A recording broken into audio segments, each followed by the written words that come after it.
A team of police officers from Calgary and Edmonton are spending their vacation time in Costa Rica, but instead of relaxing, they're considering their stay a working holiday. These officers are working with Samaritan's PERS and local law enforcement to strengthen community relations within Costa Rica.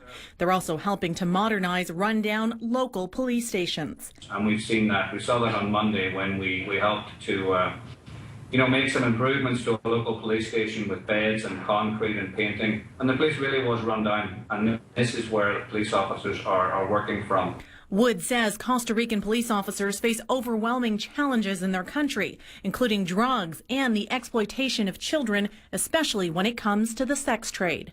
I think in terms of some of the problems here with, for example, the child safety with sexual exploitation of children, with human trafficking, they are fighting that battle as well on a much larger scale than we are in Canada, with much less resources. The Canadian officers are also distributing shoeboxes as part of the Operation Christmas Child campaign. During their time in Costa Rica, the Canadian officers will draw from their own knowledge to help those in need. I think anything that we can share, whether it's information or experiences, we're just trying to make a little bit of a difference in the lives of children and police officers and community here. It's going to help them.